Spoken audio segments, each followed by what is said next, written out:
Welcome to the NICOLE podcast. I'm Lisa Watson and will be joined by my co-hosts NICOLE FROLICK and Brian Koenigberg. The NICOLE podcast is a weekly show that provides an unconventional and refreshing spin on spirituality, where three friends and weekly guests share informative, fun, and usually off-the-wall conversations. Unlike others, we provide fringe and skeptical viewpoints on all topics, because our experience has taught us that the echo chamber is a boring place from which to learn. So regardless of where you are in your spiritual journey, we can promise you're going to find a place to fit in here. So we invite you to grab a drink and listen in on our casual, entertaining, and hopefully enlightening conversation.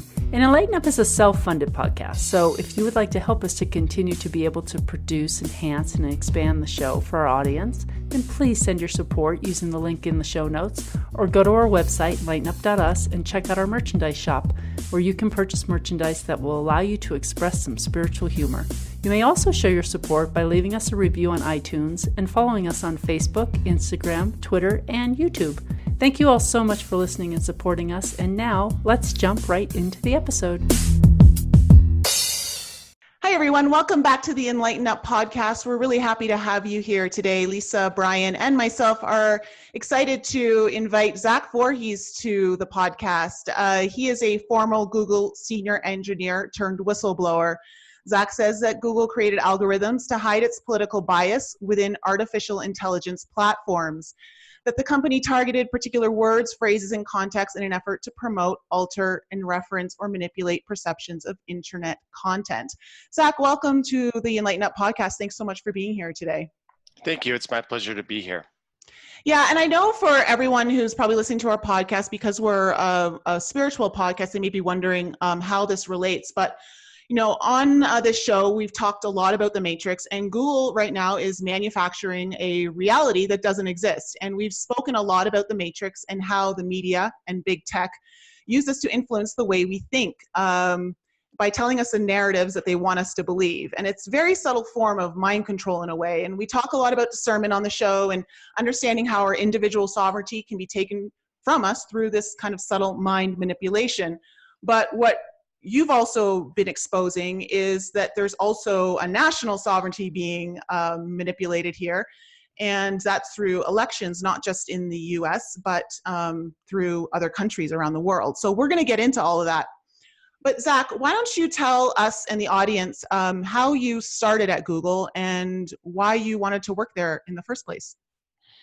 So I started working there in 2008, I believe, and I worked for the Google Earth team.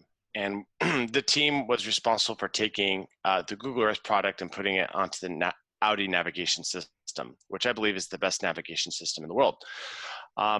And the reason why I wanted to work for Google is because, hey, they were the hottest thing on the block. And if you got into Google, that meant that you were really, really smart. So for me, it was just a personal achievement to be able to get accepted into such a prestigious corporation. You know, you're the best of the best. And so I got into Google and I did the Google Earth for 5.5 years.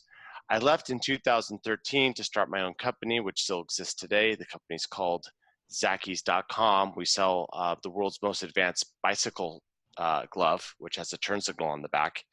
I did that for 3 years, and then I went back to Google and worked for their YouTube brand. So for those of you that don't know, Google owns YouTube. And so when I say Google, sometimes I'll use them, interchangeably between Google and YouTube. So you could just say Alphabet. Yeah, Google, YouTube, Alphabet. It's a complicated ownership chain. So for the last 3 years at my time at Google, I was working at YouTube. And I started YouTube in 2016. I became aware of Google's global election meddling system and information sculpting program called Machine Learning Fairness.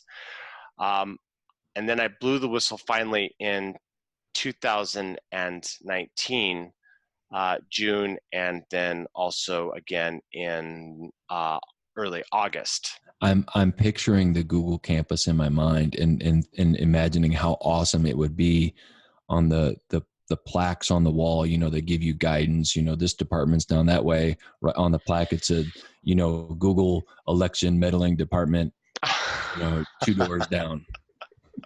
Yeah, right. I wasn't in the Google election department, but I still had access to the information related to that. Can you believe that they put all of the information that I released to the public on their internal public server that was available for anyone that was a full-time employee to just download? Wow. So is that how did you come across it, or how did you even know that it was there? So I just started investigating, because the thing is that, I didn't vote in 2016 election, but when Trump won, I thought it was really hilarious. And, but apparently YouTube and Google didn't share my thoughts on the election. I was just like, well, that was what the people decided, and that's just the way it's going to be for the next 4 years. The right didn't like Obama, but they sort of put up with it for 8 years, and now it was the right's turn to have their candidate in. And I just thought it was just going to be like that. Boy, was I wrong. Okay. It turns out that the executives at Google really don't like Trump at all.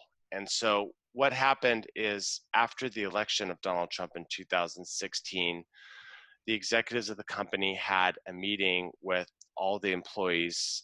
They have like a stage in Mountain View, and they do a weekly meeting where they tell the employees what's happening with the company.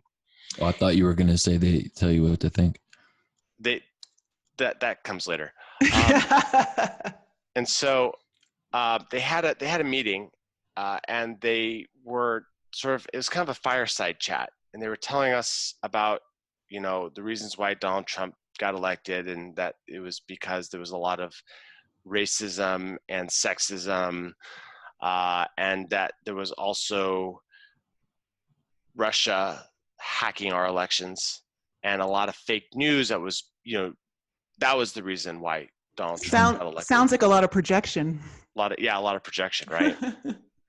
And so I was like, fake news. Wow, that's interesting, because at that time, the fake news that was coming out was the whole Russian collusion hoax. That was being asserted to be fake news. And so when YouTube said that, or when the Google executive said the fake news was one of the reasons why Donald Trump got elected, I was like, well, what exactly do they think about fake news? What exactly is fake news? Like, who defines fake news? Because in order to make that determination, that classification, there needs to be an arbiter, right? So Google obviously is electing themselves to be that arbiter of what's fake and what's not. So I started digging in, and what I found was a PowerPoint presentation within the company that was entitled like "Combating Fake News" or something like that. It's within my disclosure. And in that PowerPoint presentation, they actually listed a real event as an example of fake news. And the real event was, and not everyone agrees yet that this is a real event, but I've done my research, and I assert that it is true, that Hillary Clinton was running weapons through Benghazi in order to arm ISIS terrorists in Syria. And so they said, that's fake news. I went, no, that's really, to myself, I was like, this is really something that happened. And so that just basically got my antenna up, and I started researching, other things. And what I started to find, okay, well, fake news, like, who's going to define it? Oh, there's this program called Machine Learning Fairness. Machine Learning Fairness has these subcomponents called Project Purple Rain and Twiddler. And I started to put this picture together. I was like, oh my God, Google's going to start censoring the internet. And nobody knew about this. Nobody really knew about machine learning fairness at the time. But this is 2016 still? This was 2017. So this is like starting to go into 2017. I'm like, wait a minute, because the thing is at first I was like, okay, fake news, they're just misinformed. Like, all these narratives are coming out from the alternative, media that's counteracting the establishment narratives. They're just going to wake up at one point and realize that they're kind of being ridiculous. But that never happened. So by 2017, I was like, okay, let's figure out what this whole fake news is. Figured out what that was. I figured out that there was this reaching program called Machine Learning Fairness. And I was just like, wow, what's going on here? And so what exactly is machine learning fairness? So let's say that it's a type of artificial intelligence. So let's say that like artificial intelligence comprises this circle. Machine learning fairness is a subset of that circle. And machine learning fairness is an algorithm that is written by other algorithms. And so what you do is that you create this pile of data, let's say like of millions of comments, or let's say articles. Let's say you have a bunch of articles, and then what happens is that with these million articles, you've got an army of people that go through and they tag the article. They say, oh, this one's racist, or this one's like, they assign 7 tags, right? Like racist or uplifting or, Trump or Russia, and they tag it. For I'm sorry to interrupt. And for our listeners that might not understand what an algorithm is, most people, I think, misunderstand what an algorithm is. It's basically an if, then, else statement. You're telling the computer to look for something. Okay, if I see this, if this happens, then I'm going to do that. And if it doesn't happen, I'm going to do something else. So it's a way to ask the computer to look through data and to parse data. Is that come to fair? A solution. An example that I like to use a lot is, everyone knows what an algorithm is, because if you ever do the laundry, that's going with an algorithm that's sort of memorized in your head. Put the clothes in the washer and put the soap in, and then start it up, and then put it in the dryer, and then fold. So that's an algorithm, but that's a human algorithm. So human or the computer algorithms have the same sort of thing. They've got these steps that you do and that you come to a conclusion. So a machine learning algorithm is a set of steps that, instead of an explicit line by line, do this, then that, and then the other, you have a network of nodes that take in as input, like let's say an article. And then these nodes, they act as simulated neurons inside of the brain. Okay, so you imagine like a brain neuron, it gets input and then it like branches out, and then other neurons take in that input and then make decisions on what they're going to do. And then it propagates out over millions and billions of neurons throughout your mind. That's what gives conscious thought. So machine learning fairness is the simulation of brain neuron activity. And the way that it works is that you create a network model, and then you feed it data, and then the simulated neurons start firing at first randomly, and then an advisor looks at whether the machine's doing the right thing, and then says no, it's not, or yes, it is. And when it does something right, it reinforces it. So let me give you an example. Like let's say you've got like a Wally bot, and you're trying to like teach him to like do the laundry, and at first you just just walks around randomly in the room, but then every so often he makes like the right move to go towards the washing machine. Well, you would give him a treat in the same way that you would give a treat to a dog. And through reinforcement and punishments, you can train this machine learning algorithm to do the right thing. And so when you say the right thing, you mean according to? They're doing the task that is desired by the programmed parameters. Exactly. Mm-hmm. And so machine learning fairness. So I'm sorry. So that starts with a human being, which I think is what Nicole was alluding to. Like a human being said, go towards this direction. Yeah. So that's called supervised learning. So the human would be acting as a supervisor. So the way that machine learning works is, let's say you've got 1 million articles and they're all tagged appropriately by human raters. A set of neurons that are fresh and sort of like a baby are presented, and they start firing. At first, they start firing off randomly, but a supervisor, which says, okay, this article I know should be tagged with these things. And what it does is that whenever the machine learning algorithm starts to generate something that's close to the right result, it's given a signal that this is the right way to go. And through many iterations of this, a algorithm will grow within the neurons that will produce the right result. And the reason why this is really important is because, you can then feed new articles into this algorithm once it's been developed, and then it will, theoretically produce the right results, right? It'll say, oh, well, this is racist, right? Because it'll start to see this pattern that, if it's about Trump, it'll be racist, or if it talks about like white supremacy, they'll be like, oh, this is a racist piece. And so, so that's how machine learning works. It's a type of AI. So, I mean, this is pretty obvious, but maybe not everyone understands it, or understands the ramifications of this.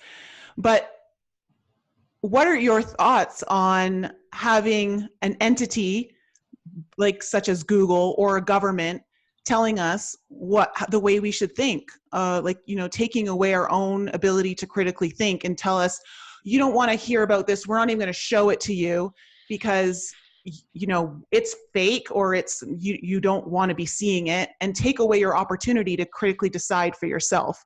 Like, that's what's happening. I mean, it's appalling, right? And it's against the First Amendment. We've grown up in a liberal society that values freedom of expression and freedom of thought and freedom of speech. Mm-hmm. And Google knows that there's going to be pushback against, clamping that down, which is the reason why they've been sneaking this in for years. And so they've been building this. They've been doing it in secret, but also having it out in the open, which is kind of a paradox. Well, and it's terribly ironic what you're talking about. I lived in China for 5 years, and that is true censorship. When you go to, Google's not there because they said, oh, we're not going to censor. So that's why Google's not allowed to be in China, because they publicly said we're not going to censor search results. And when you go to Yahoo, if you type, from within mainland China, and you're in Yahoo, and you type in Tiananmen Square, 0 results. There's not like the internet, like nothing exists with those words. That's censorship. Right. That's true censorship. Yeah. And, China's got a different set of moral norms within its society, and they don't like to talk about the Tiananmen Square. They don't like to talk about the organ harvesting, and they don't like to talk about the Cultural Revolution, which ended up killing 70 million people within the country. Right. And so, people have always prided, as Americans, we've prided ourselves on not having that type of authoritarian censorship. And so here's Google building this exact authoritarian censorship and sneaking it in through the back door. And just to show you like how intentional they were about hiding this from the public, they announced a fake project called Project Dragonfly. And they said, this is the censorship engine that we're going to use for China. And everyone's like, oh my God, Project Dragonfly. I had people like trying to like figure out, like contacting me, what's Project Dragonfly? I was like, I don't know. It doesn't exist. There's no, if it exists, there's no breadcrumbs. There's nothing that I can grasp onto that manifests this thing as something that's real. But there's this huge thing of machine learning fairness that's like, that they're implementing and that they're pushing into all of their products, covertly.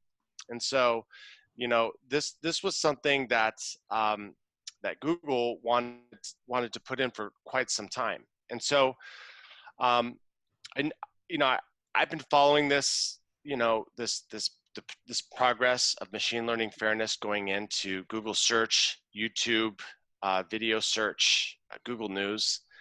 And I started to realize what kind of people would put this in, because it's not normal people, because normal people would get repulsed by this. So I started researching, like, Useful Idiots and Yuri Bezmenov's famous speech about how communism is able to subvert and then flip over a country and bring it into the Soviet sphere. And what I realized is that the Google had placed in what was colloquially called useful idiots, which are people that are so indoctrinated with the mission and are so scared about the so-called enemy that they're willing to install a totalitarian regime because they want to be on the right side of history. And that these people were the ones that were installing this, designing it, implementing it. And so what I realized is that the documents that they had available on the internet, or on the internal internet, were so damning that they would have no choice but to leak. Like it was just going to leak out to the public. And so I started downloading these and archiving them because I knew that there was a time limit. In the future, these articles were not going to be available. And so in 2017, like the early part of it, I did not intend to leak all of this information. I was just trying to archive it and then make a decision about that later.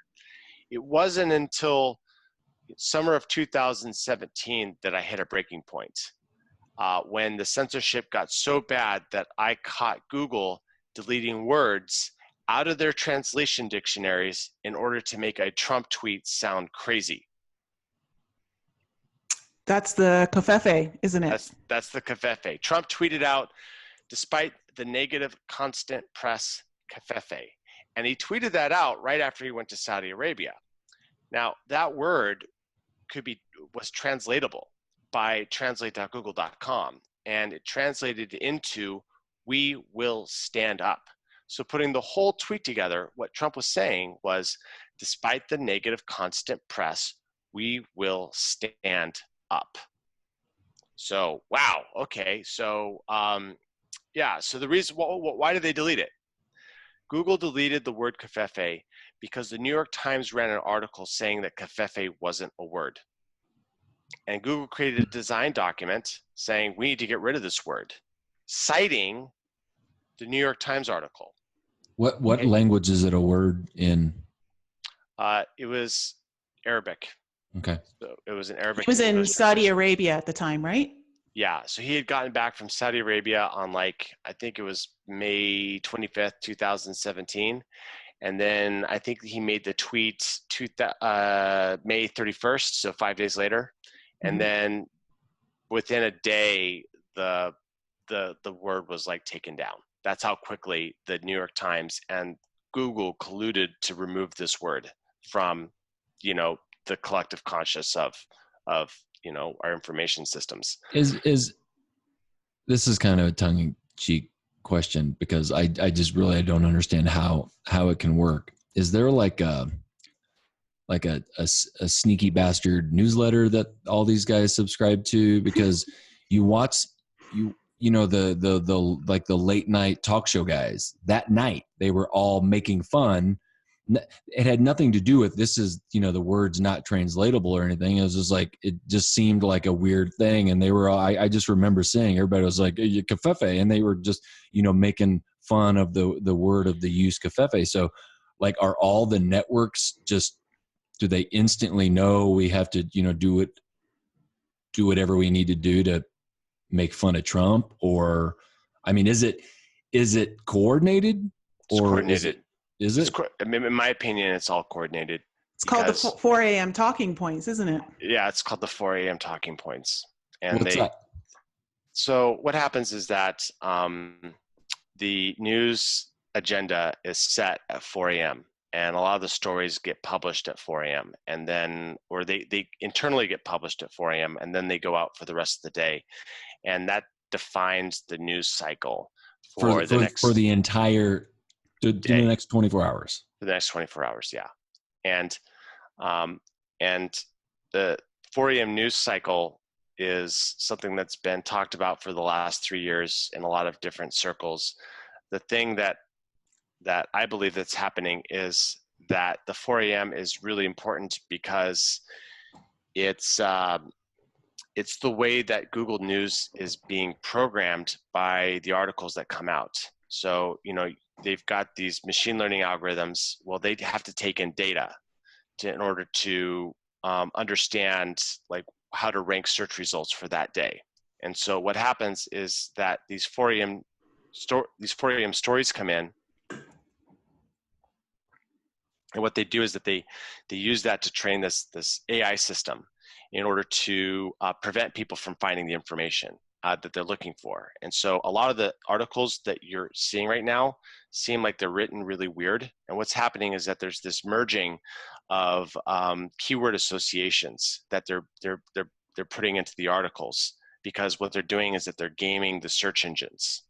And so what's happening is that there's a balance between human readable content and Google readable content. And you're seeing this already. I mean, it's pretty advanced with a lot of websites.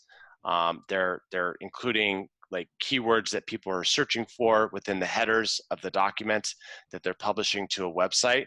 Well, this exact same thing is happening with these news articles. And what they're trying to do is they're trying to maximize searchability. And so let's say that there's something that is damaging that comes out in the last 24 hours against the deep state. Well, what they're going to do is they're going to find the words that people would use to search for that content, and then they insert them into articles that instead attack Trump. And so when people search for things, instead of getting the things that they want, like let's say an executive order that Trump wrote, what they're going to get is they're going to get kids in cages and talking about how bad Trump is. And that cycle continuously plays out every single day starting at 4 a.m. And using this 4 a.m. cycle, they're able to program the AIs for the next 24 hours to game the results. So is there a search engine out there that doesn't filter anything? Like when I type in what I want to find, I'm actually going to find what I want, not what the algorithm and the AI has predetermined. Right. And knowing that it may have, human fingerprints on it, that's not what I'm looking for. I'm just looking for, I'm looking for the useful data for my life.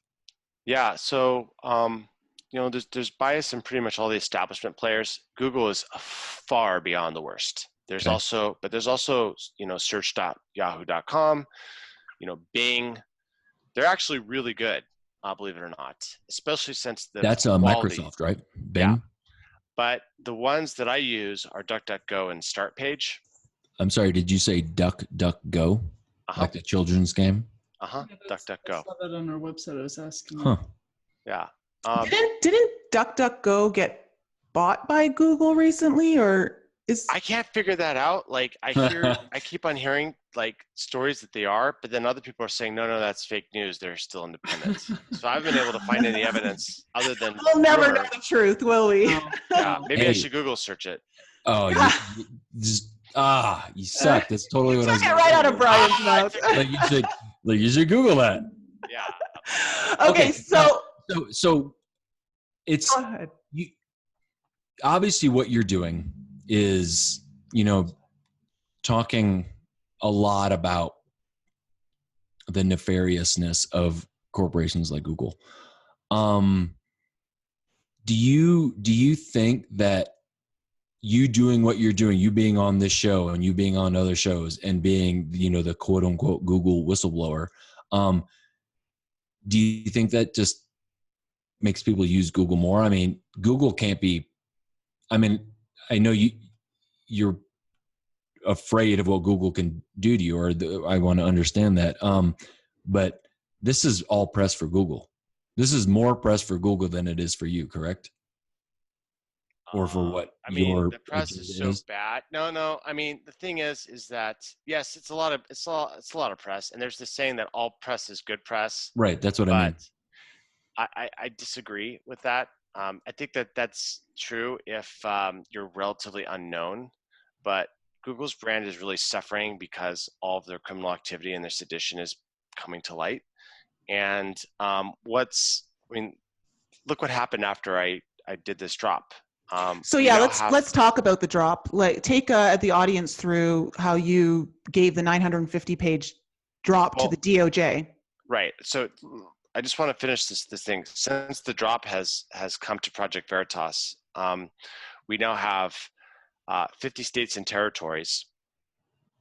We have the DOJ, Antitrust Division. We've got the city of New York, and other cities are going to join them, all launching antitrust lawsuits against Google. Really? Yes.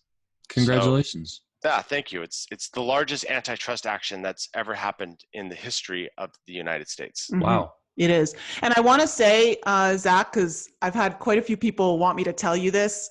They literally think you're a hero, and they're so, because you've put your entire life on the line to do what you're doing. And a lot of my friends who are wanting this corruption exposed just extend their deepest gratitude to you.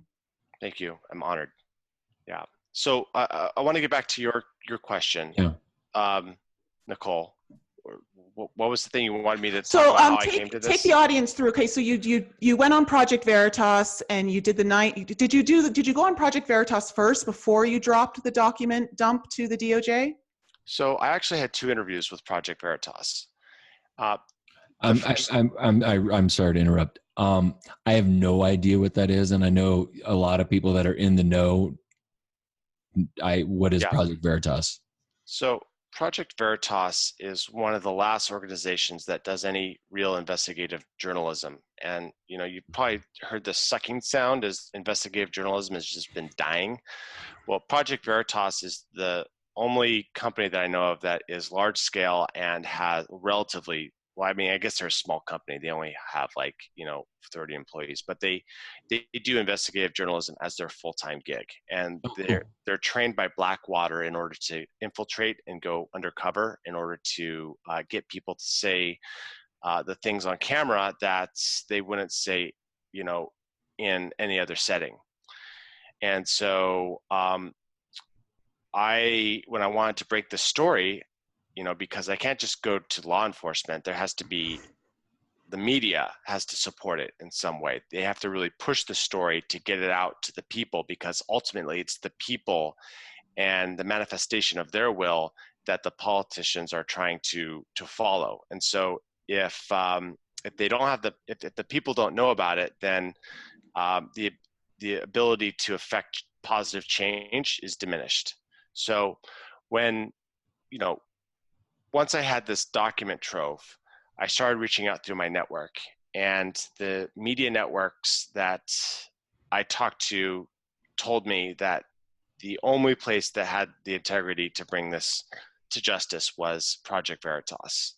And that was because of James O'Keefe and his integrity. I don't think he's ever retracted a single story in his 100 stories that he's published through his company. Oh. So he's incredibly good at what he does.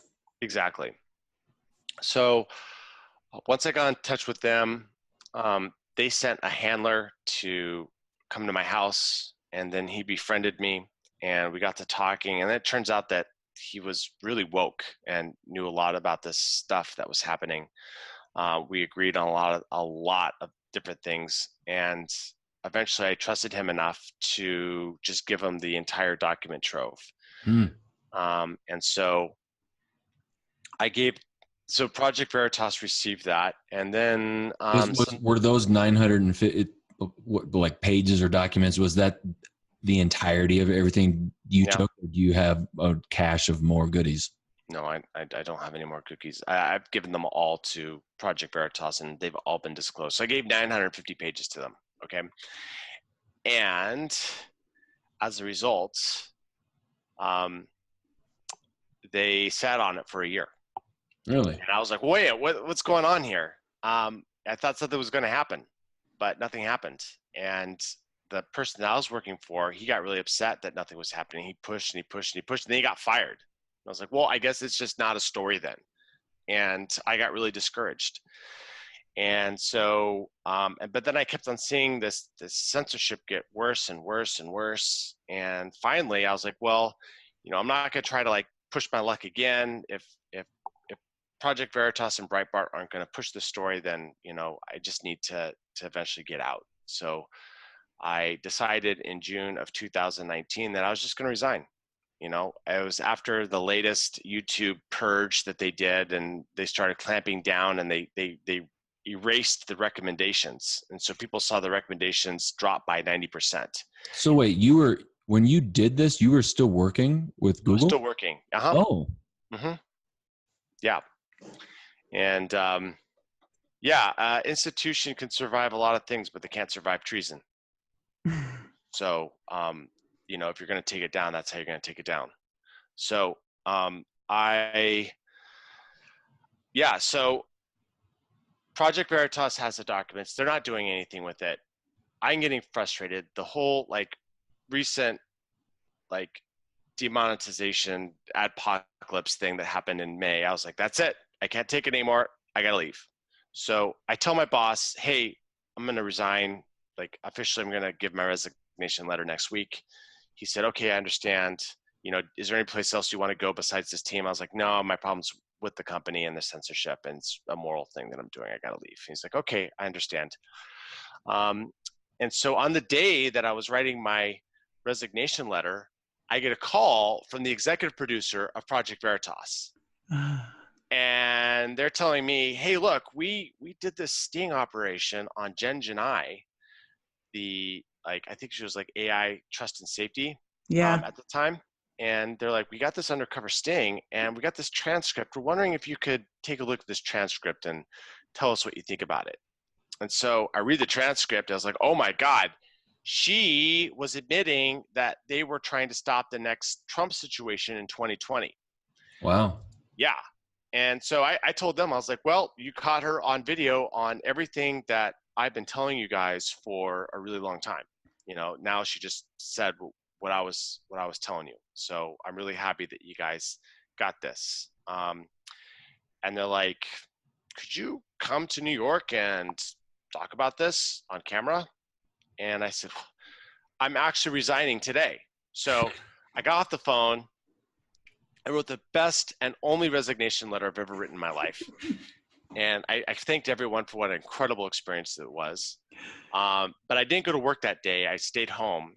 And I was really lucky because Google Global Network Investigations team launched an immediate investigation on me. And they reached out to me and saying, Hannah, you've been downloading a lot of documents. We want to talk to you about this. And I'm like, nope, I'm resigning. Like, I don't want to deal with any more. Oh, so this public network that you were able to get all these docs from, they log and know who was looking at it. And, Okay. They log everything. So I knew that if it ever came out that I would be, that they would be able to figure out who did it. Sure. Which is why, like, I had to get my trust with Project Veritas, because I was like, you guys can get what the information is, and then you're going to do the investigation, and then you're going to get them on camera, and then you're going to nail them. But that's the way that I first started off with it. But now it's like 2019, and it's gotten so bad that I'm like, they're going to try to destroy America if they keep on going like this. So yeah, I agreed to come to New York. I told Google that I was not going to participate in their investigation. They cut off all the network access that I had immediately, sent me one last email saying, this is the last email you're going to receive. We're cutting off your access to everything. Your card's no longer going to work. And we need the laptop back. And we're going to pay you out, but your resignation is effective immediately. I was like, great. That means I'm not under NDA anymore. Now, there's an exception to the NDA when you're reporting criminal activity, and Google is definitely doing that. Like, I believe that they've committed treason. You don't have to abide by an NDA if that's the case, right? Yeah, it's null and void when reporting criminal activity. But the fact that they accepted my resignation immediately meant that I was no longer under NDA, which was like another layer that was great. So anyways, I flew to New York. I got in the chair, and I under the cover of anonymity, I disclosed to the public what Google was really doing. And that video was, it was interspersed with video of Jen Janai admitting that they were trying to stop the next Trump situation. Yeah. So they changed your voice. They blacked you out. Like, no one could really know who you were. Right. And they also released 2 pages out of the 950 showing that it was an awesome slide too. It was like, content's generated, then it's like aggregated and filtered, and then it's pushed to the user, and then people like us are programmed, and then the cycle repeats. Mm-hmm. So they were literally admitting that there's this like generalized filter bubble where if they filter the content, then it will over time like create a new society. Okay. And so that got released, and everyone's like, oh my God, this is insane. I can't believe all this stuff is happening. But that was only like 2 pages. And so they're like, they wanted me to come out, but I said, no, I don't want to come out. I want to get back to work. I'd rather not be known as the whistleblower that took down a large company. And so I was just happy to just go on my way. But Google was not. And they started to come after me. And that was when I had a lot of problems. First off, what they did is they started the first round of lawfare by getting one of their attorney firms to start the process of figuring out what information that I had of the company. So they sent me a letter saying, what information did you retain? Who did you give it to?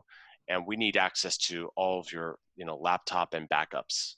I was like, whoa, okay, well, this is interesting. So I talked to some advisors, and they're just like, well, your laptop's got incriminating evidence of it, and Google's trying to do a cover-up.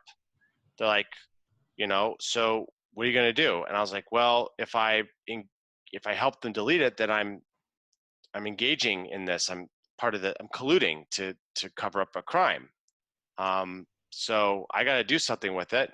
So I gave it to the Department of Justice, Antitrust Division in Washington, D.C. And I wrote a letter saying, hey, I gave your laptop to law enforcement. I'm sure they were thrilled. Yeah. So I was hoping that would be like game over. Mm-hmm. But one of the employees ended up outing me on Twitter on a low comment thread, another Google employee. Yeah. I didn't know that they were Google at the time. Just somebody by the name of One Snowflake came out and said, hey, don't you want to change the bio on your Twitter handle, Mr. Leaker? And the reason why he was saying that was because I had mentioned that I was a well-employed tech geek in Silicon Valley, and I was no longer employed, so he was pointing that out. And he called out my real name, and I was just like, uh-oh. And so I told my network, I was like, hey, there's this weird message that I got. And so my friend set up a honeypot and started getting this guy to engage, and this guy clicked on a link, and that link was owned by us. So we got the logs of the IP address, and the guy clicked it without even using like Tor or VPN. He just clicked it from the corporate networks. So it popped up. We got the logs. We're like, okay, well, he's coming from Google, Indiana, I believe it was. APAC is what they call it. And so I was like, okay, great. So this person that's outing you is working for Google, and they definitely know that this is what you've done. So I realized at that point, I was like, oh, I'm in danger, because if Google knows who I am and they know what data that I've downloaded, then what that means is there is a high value in assassinating me, right? Because wait, what? Google is you think Google wants to assassinate you? Yeah, you ever see the lifespan of whistleblowers?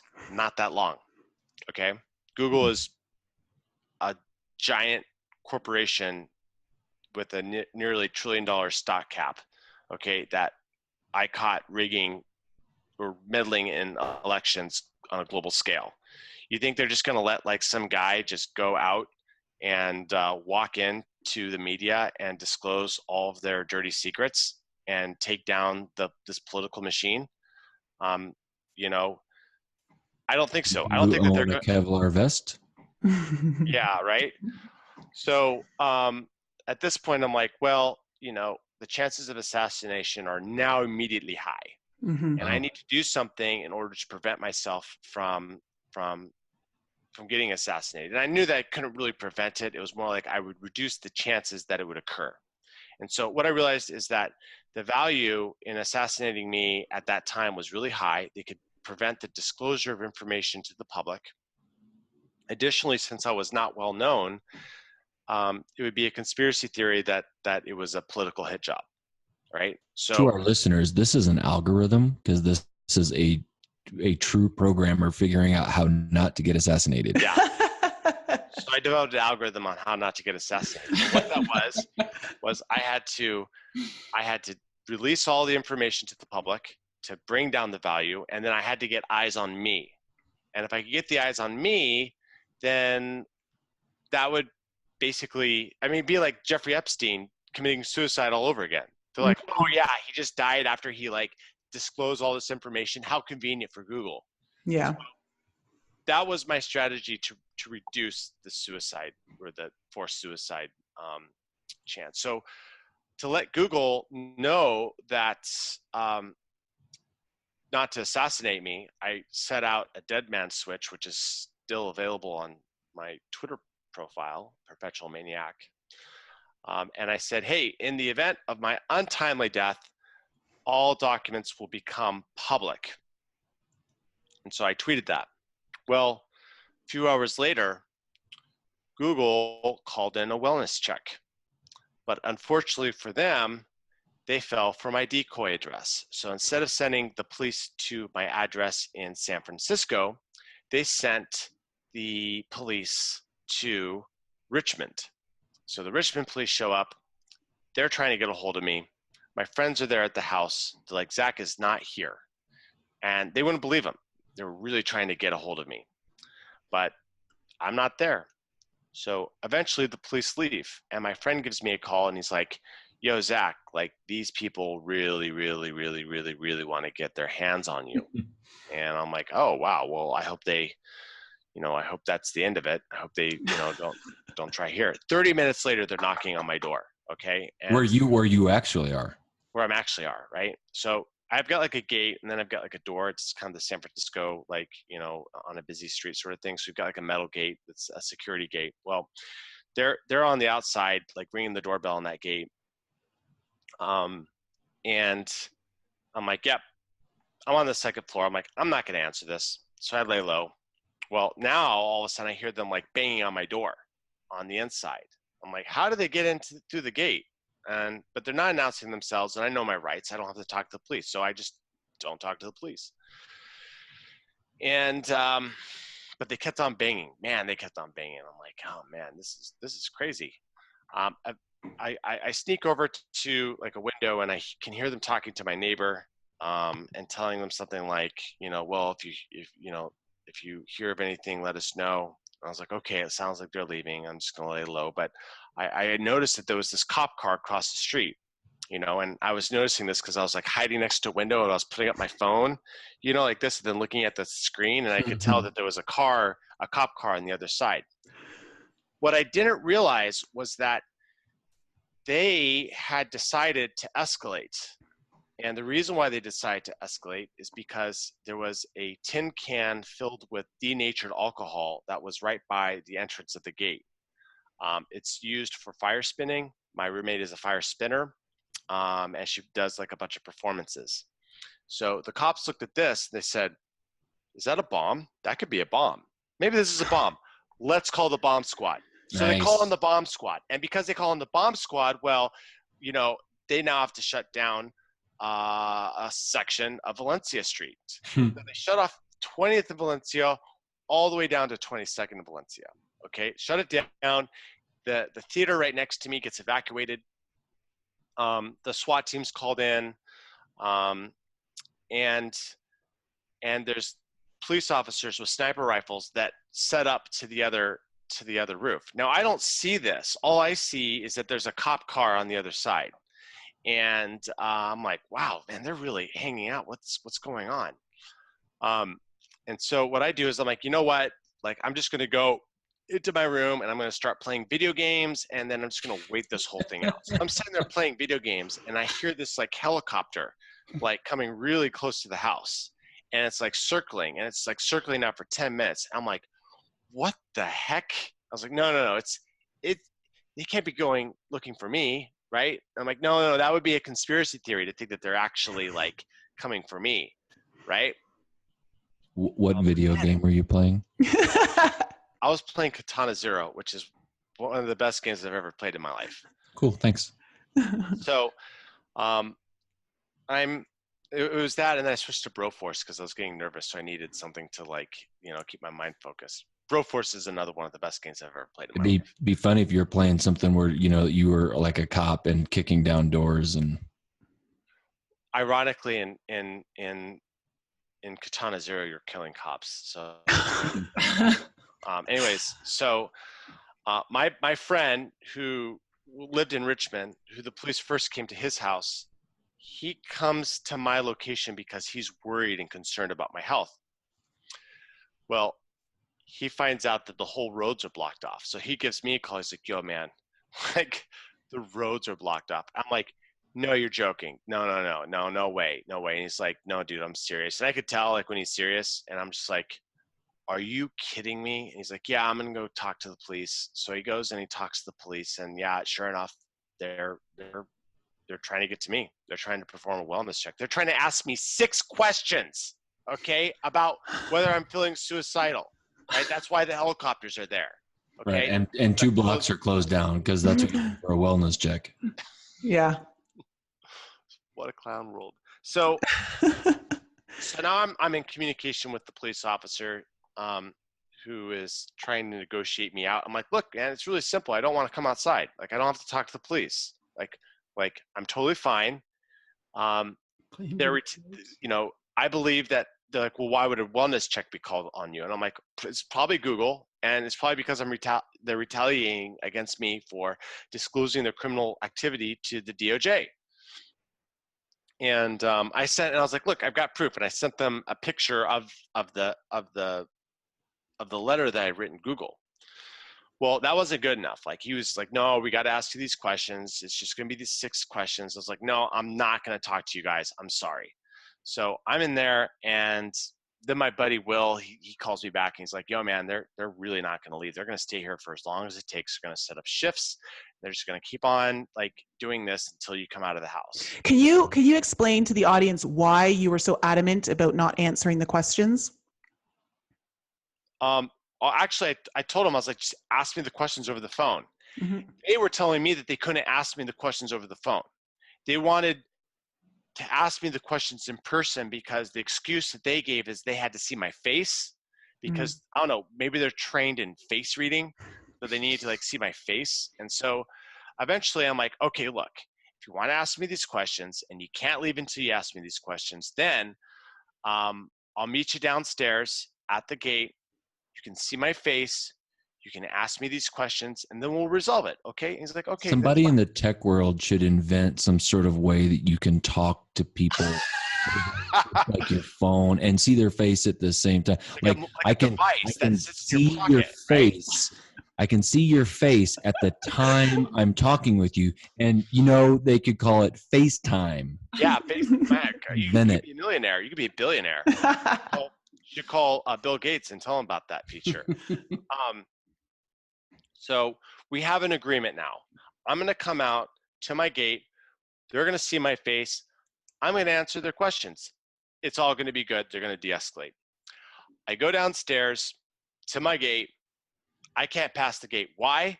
Because there's a bomb robot with its arm sticking through my door, grabbing this denatured alcohol and like pulling it out. And there's another like little faster robot that's like little tiny one, kind of look like a Wally. It's like going by, and it's got this like little fast little twitchy like camera that's going like that.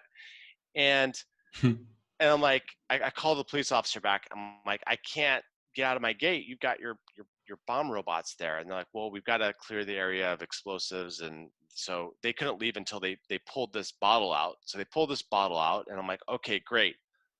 Come to the door. And it was actually kind of scary because they put a handcuff on the metal frame so that I couldn't close this gate, And so I was like, well, you can come, but, you guys have forced the door open, and so, but I'll still come. And he's like, actually, we have to have you come out and then meet us on the street. I was like, no, that's against the rules. Like, we made an agreement. Like, you were going to come to me, and you're going to see my face. You're going to ask my questions. And now it turns out that you're a liar. I don't want to talk to you guys anymore because, I was afraid that they were going to like haul me off into a loony bin. And then some crooked psychologist is like, oh yeah, he's totally nuts. And then it's going to like come back to me in a court case, or they were going to slander me in the media or whatever it is that they were going to do. And it turns out that that's actually been a tactic. Like someone had a wellness check. I was a whistleblower. Then they got locked in the loony bin for two weeks. So my intuitions about that danger were completely accurate. So we're all about the intuition here. yeah. So against my better intuition, I agreed to find, after like, you know, a back and forth for the next 15 minutes, to come out, meet these police officers on the street. But now I realize that, okay, there's such a commotion. So many people have their cell phones out watching from the rooftops that if they're gonna kill me, like there's gonna be so much video, it's gonna go everywhere. They're not gonna be able to stop it. The cover up is gonna be too expensive. So I tell them, I go, look, I'm gonna come out, but I'm going to have my cell phone. I'm going to be recording the whole thing. And my friend is going to be recording the whole thing. And everyone out here is going to be recording the whole thing. So, you know, I trust that you guys are going to do the right thing and that you're just going to ask me these questions and so on and so forth. He's like, okay, yes. So, yeah, and there's video of this. I come out of the house, business casual, with my hands up. And they've got guns pointed at me. They're giving me directions, turn around, like lift your shirt up, you know, because they wanted to see whether I had a concealed weapon or something. And then they have me walk backwards with my hands behind my back. And then they grab my hands, they force their hands into my pocket, make sure that I don't have like any weapons on me. And then they pull me over to like one of the cross streets. And then and then this wellness check officer comes over and starts asking me a bunch of questions like, you know, are you suicidal? Do you have any fantasies of like hurting anyone or yourself? You know, and I answered all of them truthfully, right? And then they're like, why do you think that Google would call this wellness check? And I was like, in my head, I was like, aha, I knew it was Google. Now I know for sure, right? Because the police officer just told me that Google was the one that called the wellness check. And I was like, the reason why they probably called the wellness check was probably because I sent 950 pages of their criminal documents over to the Department of Justice in Washington, D.C. The guy's like, what? Because this was a different officer. I already told one officer, but for the new one, it was new news to him. So he's like, really? He's like, do you have any proof of this? And I was like, yep. And I took my phone, I gave it to him. I said, see, right there. So he looks at the phone and he's like, wow, so you're a whistleblower. I was like, yep, I'm a whistleblower. This is all retaliation. And then the whole mood changed, right? They started getting friendly with me. They realized that I wasn't a bad guy, that I was trying to do the right thing. And in fact, they felt sympathetic for me. And so we just started joking. And they even let me in on a little secret. So I was like, hey, what's the best cop show? What's the most realistic cop show on television? And they're like, it's Reno 911. I was like, really? And they're like, yeah. And like, they all agreed. Like it was the FBI, the SWAT team, and the police department all agreed that Reno 911 was the only TV channel that was, or the TV show that was startlingly accurate about the way that their whole thing works. So I thought that was really funny. Everything de-escalates, and then I'm like, wow, that was absolutely nuts. How long ago was this? This was like end of July, beginning of recently. Okay. It was mid-August. Oh wow, Yeah. a month? Not even a month ago. Not even a month ago, yeah. And so I got on a plane and I went to Washington D.C. the next morning at 8 a.m. And I went to a safe house in Washington D.C. Because I thought that it was going to be way safer than San Francisco. And we started letting some media know. Sarah Carter got the scoop, and she kind of pumped up the story for us. And then it went to, and then when Project Veritas leaked, here's the interesting thing. So I came out again on Project Veritas, but this time I was like, I'm taking off the mask of anonymity, and now I'm releasing all 950 pages to the public. And the day before we were going to release this video, Donald Trump tweeted the previous Project Veritas tweet on his Twitter page with the whistleblower, the previous whistleblower, or one of the other, so it's funny. I blew the whistle anonymously. Then this guy, Greg Coppola, came out and he blew the whistle, and then and did it like showing his whole face, but not disclosing any documents. From Google as well? Yeah. And so Trump retweeted Greg Coppola's interview to try to like make everyone pay attention to Project Veritas. And so we released to the public. It was a great thing that came out, and it was a huge news story. Unfortunately, it was the biggest news story of the year, so it didn't quite catch the virality that we didn't get the 4 a.m. talking point. No, it was like something going on with Iran. There was a stock market crash that happened at the same day, and then there was like 2 like mass casualty events that happened. Like one was against the police officers. So it's just like, and then we came out and people were like, "Oh my God, my base is melting because of all the news." But unfortunately, we weren't able to get quite as big of a news cycle as we had when I first come out anonymously, which was kind of sad.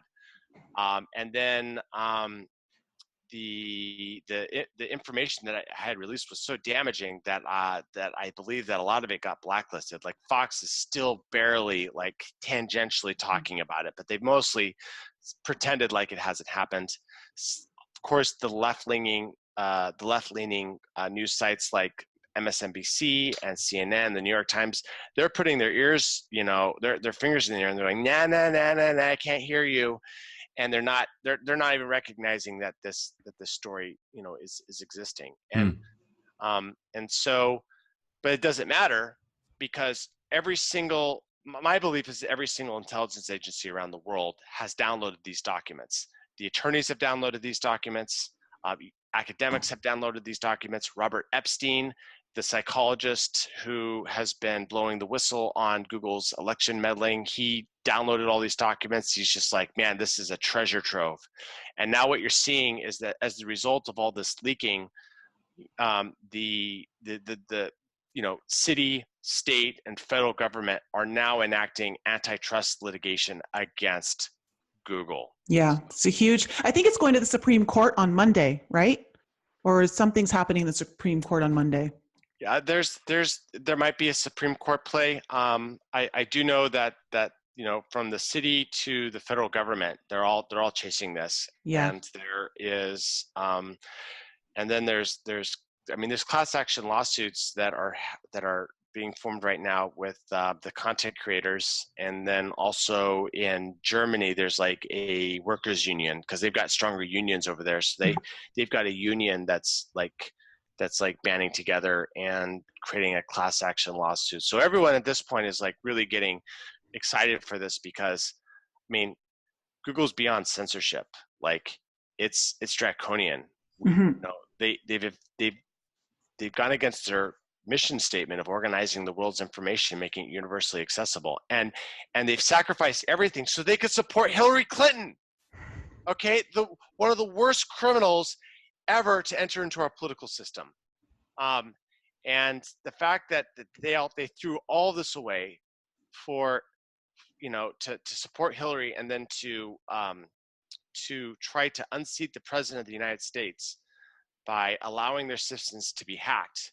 Oh yeah, and then now they're continuing to do it by canceling Tulsi Gabbard's ad account mysteriously right after she had a strong showing in the DNC debates. It's just like it's reckless, and they don't show any signs of stopping. That's the weird part. Here's the one thing that comes to my mind, and I've actually Lisa might have brought it up earlier. One of us has. No, I think it was me. Anyway, these are private companies. They can do what they want to a certain extent. So, if Twitter deletes somebody's, account, and you say mysteriously, that's my company. I can do whatever I want. You're using my platform, and I guarantee you, when you signed up for Twitter, you clicked the checkbox that nobody reads. It says this is what we can do, and I bet buried somewhere in their user agreement is we can remove your account anytime we want to. Yeah, well, there's this Section 230 of the Communications Decency Act, which says that Google can get immunity from lawsuits as long as they act like a platform. And what happens is they don't get What do you mean by defamation. platform? So Yeah, explain the difference between publisher and platform for the audience. yeah, so a publisher is like publishers like the New York Times, and a platform would be like a messaging board, Oh, right? okay. So like, Reddit was supposed to be a platform, even though they're applying editorial control. But in theory, all these social media giants are platforms, not publishers. They're not responsible for the content that they're pushing. Okay. In exchange, they don't exercise editorial control, right? They let the algorithms naturally push, engaging content to the top. So they've been writing this platform definition for over a decade. Yeah, I think that that came in 1996 with the Communications Decency Act. Wow. It may have been amended later, I'm not sure, but they've been writing this for over a decade. But are you saying that because they are censoring it, or because they are controlling the algorithm, that is editorial? Because not because they're controlling the algorithm, because they're controlling the algorithm in order to achieve a political goal. Now they're acting as a publisher. Okay. Which means that they technically no longer have legal immunity. Huh. So anyone that finds damaging information that's untrue can now legally go and sue Google and say, well, due to these documents that have been released, we know that they're no longer a platform, they're now a publisher. Therefore, they are now liable for all information that is found on their search engines. Wow. that is untrue. Okay. Now what has to happen for them to be, I mean, who does one judge can undo the whole liability. Then once they rule on that, then the whole thing collapses like a house of cards. Wow. Now here's the thing. Why did they do this? Google has a fiduciary responsibility for its shareholders. When they went IPO, they published a collection of mission statements, which acted as a contract between them and the investor. Okay. They have abandoned their fiduciary responsibility to their stockholders. Okay. This is what, they need to be sued by their stockholders for betraying that trust. They're probably going to come after me for an NDA violation, even though I was in the right, and they're going to sue the pants off me. Mm-hmm. Luckily, I've got some big players that are going to support me in that lawsuit, but they're going to do this even though they're not in the right. Wow. Now they violated their contract with the stockholders, and they've been able to profit from that by this $1 trillion market cap. But they get to break the rules because they, rules for thee, not for me. That's the way that it works. And so, no, they don't get to do whatever they want. They made a commitment to being a platform. Now they're violating that. What's going to be the remedy? That's the question. Because that's an incredibly interesting point. And I mean, wow, that'll be interesting to see how that plays out. Nicole, is that what the Supreme Court thing is, or? I don't know. I was reading an article, I think it was on Sarah Carter's website, about how there's going to be some sort of ruling in the Supreme Court on Monday. Or I don't know if it's just an initiation or what it is, but something's happening on Monday, I think. There was something that happened this last Monday where a bunch of states got together. 50 states and territories were like, "Oh, we're suing Google." So last week it was 26. Now it's 50. So, really? Yeah, but it's not all the states. So it's states and territories. Yeah, because you're saying it's territory, so there's a couple that aren't, and I would assume their home state is not. Where are they domiciled? California? They are in California. And what's really interesting, if I can find it here, which I believe it's right here. There was I don't have it, but Robert Epstein made a tweet saying that that one of the two states that was not enjoined in this lawsuit was California. And then he pointed out that the state attorney general was on the payroll of Google. I saw that on your Twitter feed. Yeah. So, yeah, quite the coincidence that California, which they're in, isn't joining in this. Mhm. But I mean, that's the way that politics, money, and corruption work, right? You know, you talked, or we talked about right at the beginning. I talked about how the importance of having individual sovereignty and how your mind should be sovereign. But we also talk about national sovereignty. And you witnessed election interference in other countries, did you not, through Google? Yeah. So, in the YouTube query blacklist that I've disclosed through Project Veritas, there is a keyword that was, or phrase that was banned in, globally, and that was the 8th Amendment of the Constitution of Ireland. Okay. Does anyone know what the 8th Amendment of Ireland is? Mm-mm. The right to life of the unborn. Really? So they're so desperate to meddle in elections that they're willing to ban people searching for their own constitutional amendment. Okay.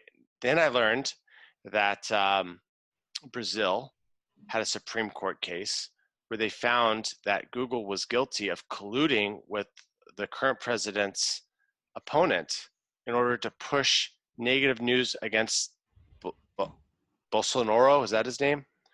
They were paid to push negative content about Bolsonaro all the way to the top, and to delete incriminating evidence against his opponent. And so that was released. I was like, wow, okay, so we've got America, we've got Ireland, we've got, Brazil. Well, what else do we got? Well, it turns out that, Egypt had that revolution. Yeah. And then there was the military clamped down, and so it was a revolution, and then the Muslim Brotherhood slipped in and seized control, and then the military had to kick him out and arrest the president and restore their own military dictator. It just so happens that the person that started that revolution worked for Google at the time, and that he was a former CIA agent. Okay, so now we've got America, we've got Ireland, we've got Brazil, we've got Egypt. Clowns everywhere. Clowns everywhere. They got their fingers in all these different countries, which is the reason why something like this needed to happen. There needed to be someone to pull all these narratives together and form a coherent picture of criminal activity, a criminal enterprise. So, okay. Just to transition really quickly, because this is a topic that's actually really near and dear to my heart. I'm very passionate about it, and I've talked about it on the podcast, and I talk about it a lot on my YouTube channel. Is this idea of manipulating the way we think about men and women, and this idea of what we're seeing is an inversion of men being programmed to be more feminine and women being more programmed to be masculine, and also suppressing the masculine in how they're able to basically live in this world, what their rights are and all of that. Can you talk about what you witness Google doing and what you can see? Anyone can go and search it, but can you talk about that? So if you go to Google search, they have this feature called search prediction, where as you type, it brings up predictions of what you might be really trying to type. Google has said that all of these search predictions come from the data, that they're generated from the aggregate, and then they're basing their predictions just on the data. Okay. Now, politically, we've been noticing some really interesting omissions, like the Clinton body count doesn't ever autocomplete, but the Trump body count did. That's changed down the last few days. Yeah. But what's really creepy. I tested that. I heard you say that on something else, and I tested it, and it was working. Yeah, I announced that it was working. But then you get into, I think then you're going to get into, let me get into that. Results. Yeah. So what's really creepy though is the fact that if you type in men can, it's going to autocomplete and say men can have babies, men can have periods, men can have babies now. And it's like, where is this coming from? How is this being generated? And so I investigated the search results that are available at trends.google.com, and I was able to see the real traffic. And the traffic was saying that, men can drive was a higher search phrase, but men can drive doesn't show up in the results. And the question is, why is that? And the answer, I believe, is because machine learning fairness has been pushed to every single major product, and they're trying to rewrite objective reality because they think that objective reality is unfair. And those aren't my words, that's their words, right? There is a document that defines algorithmic unfairness. And what they say is that, for example, let's say someone's searching for CEO, and if most of the results come back male, although that's represented by objective reality, it can still be considered algorithmically unfair. Sexist. Yeah, and that would justify intervention via product intervention. So they're coming out and they're saying objective reality is unfair. We have to change it. So that's, I don't have access to the data lakes that power the Google search predictions, but if you just connect these two dots that are really close together, you can see that they're trying to push their creepy social agenda by any means possible. Let me ask you this, because to me there are two things at play here. Let's just use the Hillary body count one, because I know it's polarizing and Nicole will like that. I know how to spell the words body and count. So I don't need the internet, the Google, to autocomplete for me. So that's one issue. But the bigger issue is if I go ahead, because it's not like I can't, like my keyboard stops working, because that would be even more nefarious. I just can't even type the words body or count after the word Hillary. So let's say I'm somehow able to type the whole phrase Hillary body count, and I don't get assassinated before I hit return. Mm-hmm. The results, are they censored? Or, because I understand what you're saying by forcing it up to the top or from keeping it from auto-completing. But again, if something keeps me from auto-completing, I don't care because I'm intelligent and I can spell. But once I hit return and I've typed out my whole phrase, is Google am I also getting limited? Or yes, once I type out the whole phrase, do I have access to the data that I want? Yeah. So this goes back to the 4 a.m. sort of talking points and how the media uses their articles to program the news. So what's happening is that if someone types in Clinton body count, they're going to come to websites that are talking about the Clinton body count. And so what the deep state is doing is that they're injecting noise into the system. And so what they do is they write a whole bunch of articles that talk about how preposterous this is that people around Clinton have died. And then they seed that into the results. And then what Google has been doing is that they have decided that certain news organizations have a high authoritativeness score. And so those websites are being pushed to the top. And so the websites that talk about the Clinton body count, in the real way, they're not considered authoritative. So they get pushed lower.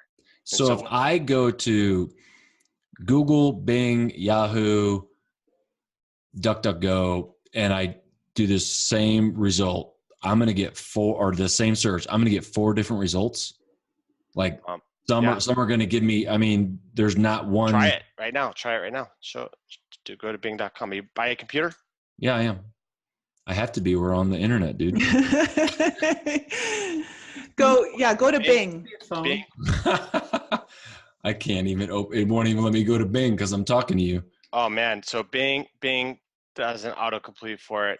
Oh no! I had to put in www. That's so 2010 Microsoft. Okay. Clinton. Nothing. No autocomplete at all on that. Okay. So if you go to DuckDuckGo, the top result is whatreallyhappened.com and etherzone.com. If I try it on Google, I already did it, so it's letting me complete it. The top results are something vox.com Rational Wiki. Yeah, NBC News, Newsweek, PolitiFact. Yeah, two completely different kinds of results. Right. So they're trying to push Wikipedia, Fox, Rational Wiki, which is a left-wing narrative control site, NBC News. It's just constantly like all of the PolitiFact, Newsweek.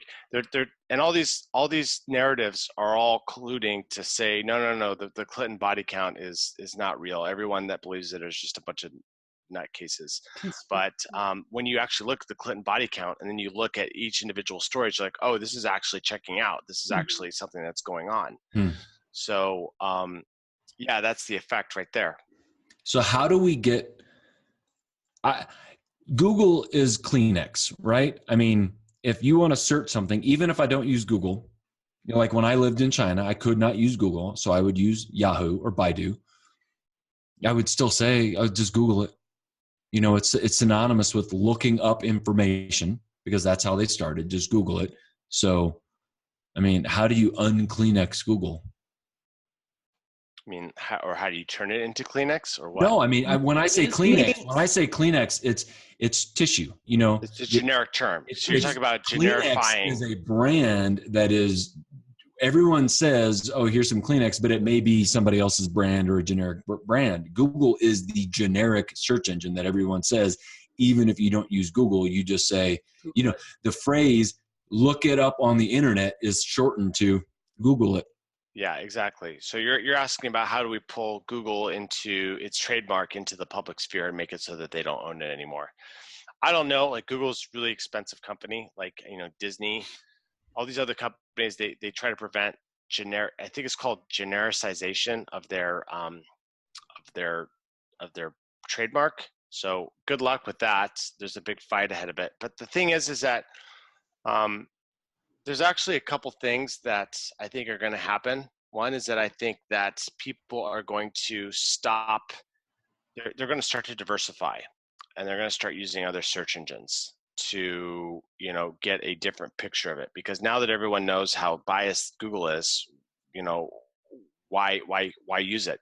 Also, Google search sucks now. They're not even the best one out there. Like if you're using it, you're getting a non-optimized experience on the internet, in comparison to the other search engines. I would assume most people, and I'm there, I use Google search engine just out of habit because I'm dating myself back to, the early days of the internet. That's what you went to. Yeah. But if you're not going to find the information, you now know that you're going to go to I have to change. I absolutely will. So thanks for that tip. Yeah. Another thing is that the Gmail system that they have also sucks. They're selling your address. People are spamming you. The email client is just totally screwed up. It doesn't work well anymore. They've attempted to rewrite it with Inbox, but they reverted that. And at this point, it's a legacy app that they've ruined. And now I use something called Proton Mail, and it's a superior experience. Like the app works really fast. It's snappy. It doesn't have all the problems, and it provides end-to-end encryption, which Gmail does not. So, there's this Google detox process that people are now engaging in, and we can just leave the Google ecosystem and start using alternatives. Now, some of the alternatives, like the BitChute alternative to YouTube, is not quite there yet, but it's getting better, right? What BitChute looks like now is what YouTube looked like in its early days, and it's going to continue to get better. Minds.com is another one. There's these new social networks that are coming. Gab is really good. Gab is really good. Vote instead of Reddit. And so what you see all these alternatives popping up all over the place. And if you don't want to be censored, then you don't have to be. You can go to these other platforms. And that's like the number one thing we can do, because no matter what happens with the antitrust, if people don't use their systems, then they're not being censored. And we all know that now. And so, I'll switch. I'll stop using Google. There's no sense in, if I'm not getting the results I want, I don't want anyone filtering it. So Yeah. Before we go, Zach, I wanted to ask you, because one of the things that happens on our show, we talk a lot about like a lot of different spiritual things here, and kind of coming out with whatever, if you're increasing your intuition and you whatever's happening, maybe you're getting visions. Do I need to burn incense for this? Like, you could if you want. But I'm curious because one of the things that prevents a lot of people from talking about it with their family members or their friends is because people think you're crazy. How was your experience at Google when you started understanding all this stuff? Like, were you able to talk to your employees about what you were discovering? Like, what was that like? I tried a few times and immediately like full on rejection. Yeah. Wow. You know what it's like, Nicole? Like you wake up and you're like, oh my God, I found out all this stuff. Guys, what do you think? And then you find out that you trigger these like mental blocks that people have in their brain, in their mind. And Programs. they're like, it's programs. It's literally programs that have been installed like, oh, no, that's not true, because every single thing you find out is true. It turns out there's like a bunch of trash articles that have been written, demonizing the person and applying double standards to them.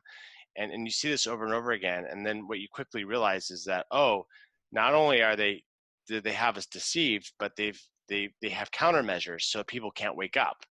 And the amount of control that's been exercised over the media is so incredible that people's heads explode. Like it took me 3 years to wake up fully. I think most of it was done in the first year, but once I woke up to the whole state of the world, I lost a lot of friends. I lost like half my friends. Mm-hmm. A lot of my family members, I mean, my brother's about to pump his kid when he's born full of vaccines. His wife is dead set on putting every single vaccine to the kid and not letting anyone who hasn't been vaccinated for the flu to like not interact with the kid. I'm trying to wake him up saying, no, the science is not supporting that vaccines are safe. Like, our family has the MTHFR C667T gene that causes us to not detoxify aluminum. Like, at least slow down the vaccination. Like, I got totally rammed for expressing science and, credible opinions by doctors and nurses.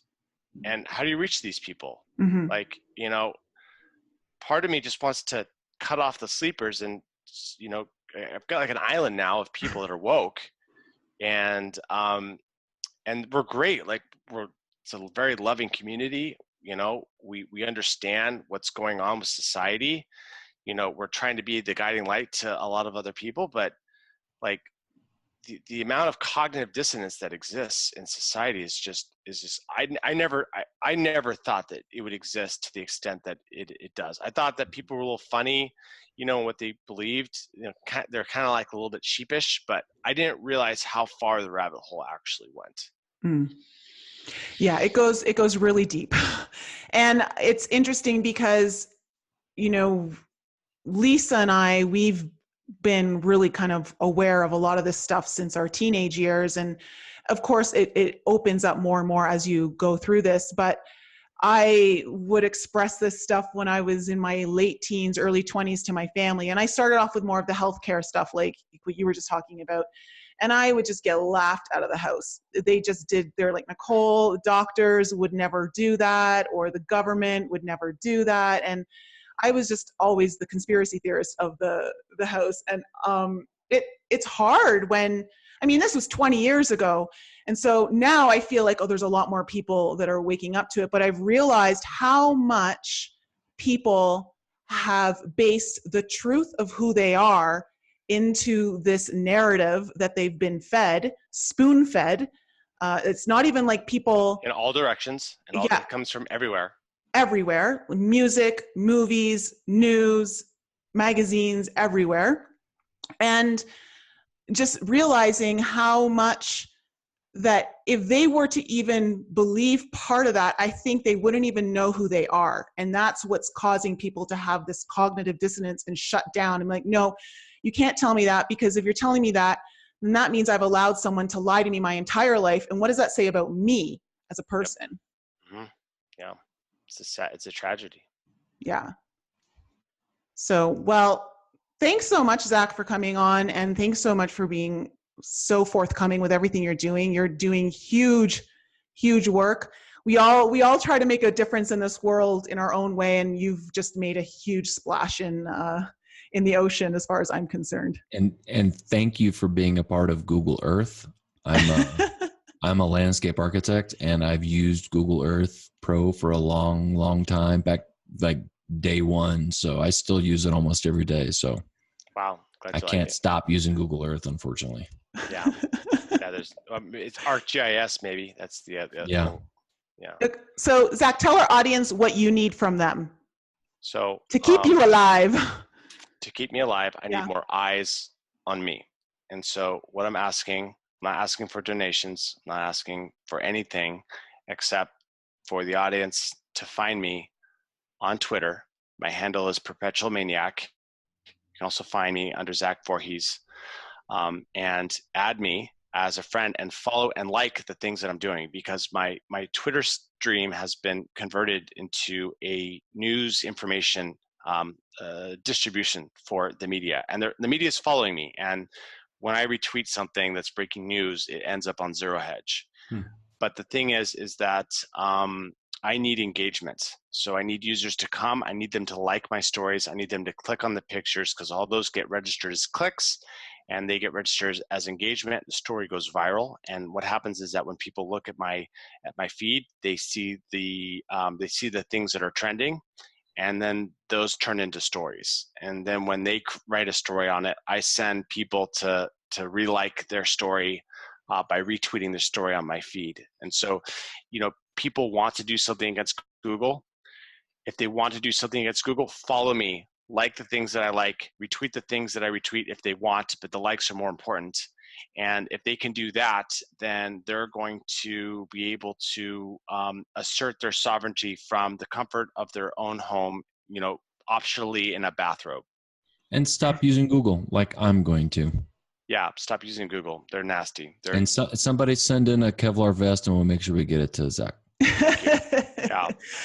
Well, thanks so much, Zach. And we're going to leave all of the links for everything that Zach just talked about down in the show notes, as well as other videos where you can watch him and other interviews that he's done to give you more insight into everything that's going on. Thank you so much, Zach, for being on the show. And thank you to our audience for joining us once again this week. We'll be back with you soon. Thank you all for joining our show. We appreciate you tuning in and supporting us. If any of you have any questions you would like answered on the show, or any guests that you would like to hear on our show, please email that information to us at info@enlightenup.us, or send us a voice message using the Anchor app. There's a super cool feature on there that allows you to send us a message or ask us a question with a touch of a button right from the app.